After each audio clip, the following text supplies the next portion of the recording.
కాంగ్రెస్ సర్కారు నిర్లక్ష్యంతో కాళేశ్వరం నీళ్లన్నీ వృధాగా పోతున్నాయి. 85 గేట్లు ఎత్తివేయడంతో 1,11,600 క్యూసెక్కుల జలాలు దిగువకు వెళ్తున్నాయి. ఈ నీరంతా వృధాగా సముద్రంలో కలుస్తుంది.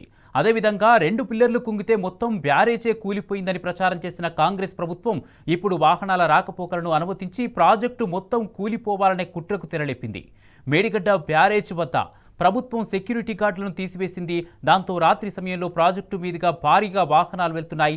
ఛత్తీస్గఢ్, పాతగూడెం, ఆసరెల్లి, అంకిస, రంగదాంపేట, కొత్తపల్లి, వడిదేం నుండి వాహనాలు రాకపోకలు సాగిస్తున్నాయి.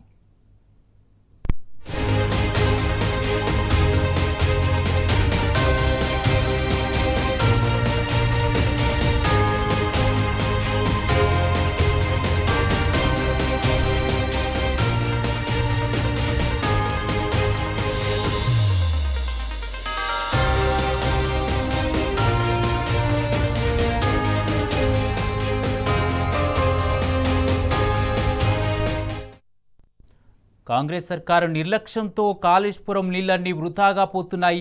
85 గేట్లు ఎత్తివేయడంతో 1,11,600 క్యూసెక్కుల జలాలు దిగువకు వెళ్తున్నాయి. ఈ నీరంతా వృధాగా సముద్రంలో కలుస్తుంది. అదేవిధంగా 2 పిల్లర్లు కుంగితే మొత్తం బ్యారేజే కూలిపోయిందని ప్రచారం చేసిన కాంగ్రెస్ ప్రభుత్వం ఇప్పుడు వాహనాల రాకపోకలను అనుమతించి ప్రాజెక్టు మొత్తం కూలిపోవాలనే కుట్రకు తెరలేపింది. ఇదే అంశానికి సంబంధించి పూర్తి అప్డేట్స్ మా ప్రతినిధి వేణుగోపాలరావు అందిస్తారు. వేణుగోపాలరావు.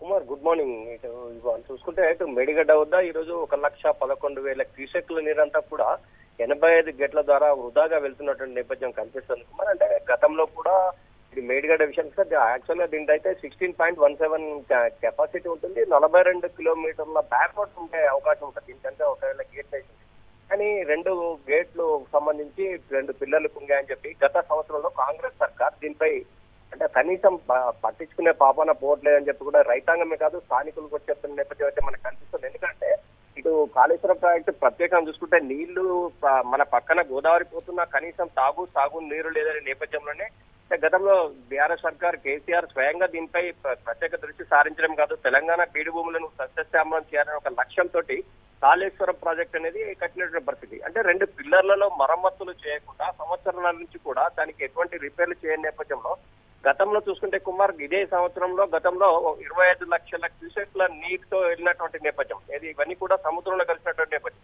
అంటే ముఖ్యంగా 2 పిల్లర్లు కనుక రిపేర్ చేసినట్టయితే ఈ నీళ్ళని కూడా తెలంగాణ బీడు భూములకు తాగునీరు వచ్చే ఉంటుంది. కానీ ఇప్పుడు కూడా చూసుకుంటే 1,30,000 క్యూసెక్ల నీరు కూడా వృధాగా సముద్రంలో కరుస్తున్నటువంటి పరిస్థితి ఉంది. ఇంకోవైపు చూసుకుంటే యాక్చువల్ అంటే బ్యారేజీలకు సంబంధించి చూసుకుంటే ప్రభుత్వమే దానిపై ప్రత్యేక శ్రద్ధ వహించాలి. కానీ శ్రద్ధ కనిపించట్లేదు. ఎందుకంటే ఉన్నటువంటి పరిస్థితిలో ఒకప్పుడు కాళేశ్వరం బ్యారేజీకి సంబంధించి ఆ బ్రిడ్జి నుంచి ఇటు ఛత్తీస్గఢ్ కానీ మహారాష్ట్రకు సంబంధించిన వాహనాలు వెళ్ళేవి. కానీ ప్రస్తుతం అయితే మేడిగడ్డ బ్యారేజ్ సంబంధించి చూసుకుంటే కూడా ప్రస్తుతానికి అయితే అక్కడ సెక్యూరిటీ అటు మహారాష్ట్ర సైడ్ కానీ ఇటు తెలంగాణ సైడ్ కానీ సెక్యూరిటీని కూడా తీసివేసినటువంటి పరిస్థితి.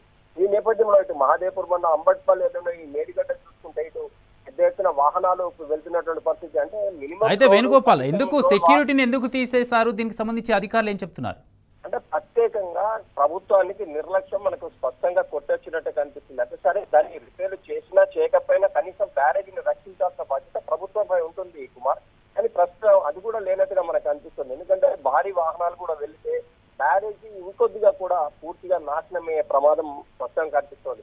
ఎందుకంటే సెక్యూరిటీ ద్వారా పెద్ద వాహనాలు వెళ్లకుండా కట్టడి చేయాల్సిన అవసరం ఉంటుంది. కానీ ఇప్పుడైతే చూసుకుంటే ఛత్తీస్గఢ్ మహారాష్ట్ర వాహనాలు అయితే అట్నుంచే ఎక్కువగా నడుస్తున్నటువంటి పరిస్థితి. ఈ నేపథ్యంలో సెక్యూరిటీ లేని నేపథ్యం ఒకేసైతే వాహనాలకైతే కొదవలేనటువంటి పరిస్థితి. ఈ నేపథ్యంలో అంటే ఇప్పుడు ఉన్నటువంటి ప్రాజెక్ట్ ఇంకా త్వరితగతిని ఇంకా పూర్తిగా నాశనమయ్యే పరిస్థితి అయితే మనకు స్పష్టంగా కనిపిస్తుంది. అంటే దీని ఎన్డీఏసీ రిపోర్టు ప్రకారంగా ప్రభుత్వం చెప్తుంది. కానీ ఎన్డీఏసీ రిపోర్టు ప్రకారంగా చూసినా కూడా దానికి రిపేర్ చేయవచ్చని కూడా చెప్పినట్టు. కానీ ప్రభుత్వం దీనిపై ప్రత్యక్షంగా నిర్లక్ష్యం వహిస్తున్నట్టుగా స్పష్టంగా కనిపిస్తుంది.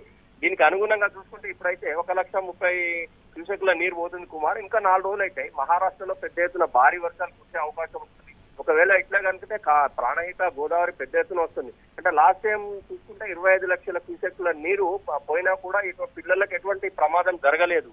ఆనాటి నేపథ్యం ఒకటైతే ప్రత్యేకంగా బీఆర్ఎస్ పార్టీ వర్కింగ్ ప్రెసిడెంట్ గతంలో కూడా ఇన్ని లక్షల క్యూసెక్ల నీరు వెళ్తా ఉన్నాయని చెప్పి రైతులతోటి 25 అంటే ఎట్టి పరిస్థితుల్లో దీని వెనుక మీరు కన్నెపల్లి పంప్ హౌస్ దగ్గర కరకట్ట కడతారా ఏం చేస్తారో తెలియదు, ఈ నీళ్ళని కూడా ప్రాజెక్టులకు మళ్లించాలని చెప్పి కేటీఆర్ ప్రత్యక్షంగా రంగంలో దిగినటువంటి పరిస్థితి గత సంవత్సరంలో.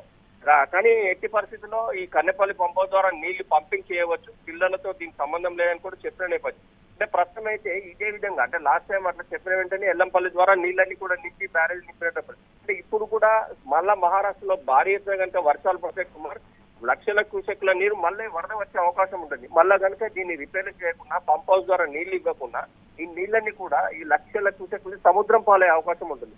అంటే పక్కన గోదావరి పోతుంది, ఇవన్నీ కూడా వాడుకోవాలనే లక్ష్యంతో ఏర్పాటు చేసినటువంటి మళ్ళా సమైక్య రాష్ట్రంలో ఉన్నటువంటి పరిస్థితే పునరావృతం అవుతుందా అనే నేపథ్యం రైతన్నలు అయితే వ్యక్తం చేస్తున్న పరిస్థితి కనిపిస్తుంది.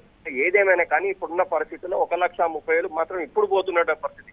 ఒక 4-5 రోజులు అయితే మాత్రం కుమార్ ఈ లక్షల క్యూసెక్ల నీరు వృధాగా పోయే అవకాశం ఉందని చెప్పి రైతాంగమే కాదు స్థానిక ప్రజలు కూడా ఆందోళన వ్యక్తం చేస్తున్నటువంటి పరిస్థితి కనిపిస్తుంది. అంటే ఏదేమైనా కానీ ప్రభుత్వం దీనిపై ప్రత్యేక దృష్టి సారించాల్సిన అవసరం ఉంది. ఇప్పుడు సెక్యూరిటీ కూడా తీసేసిన నేపథ్యంలో దానికి ప్రమాద సంచులో ఉన్నట్టుగానే మనం భావించాల్సి వస్తుంది. కనుక ఇప్పటికైనా దీని సెక్యూరిటీ కావచ్చు, దానికి సంబంధించిన బ్యారేజ్ సంబంధించిన రిపేర్లు కావచ్చు, అన్ని త్వరితగతిని చేసినట్టయితే ఈ సముద్రం పోయే నీళ్ళన్ని కూడా తెలంగాణ బీడు భూములకు మళ్లించే అవకాశం స్పష్టంగా ఉంటుంది. కనుక ప్రభుత్వం తప్పనిసరిగా దీనిపై ఎట్టి పరిస్థితుల్లో ఏదో ఒక కార్యాచరణ తీసుకోవాలని చెప్పి రైతాంగం అయితే చెప్తున్న పరిస్థితి అయితే మనకు కనిపిస్తుంది.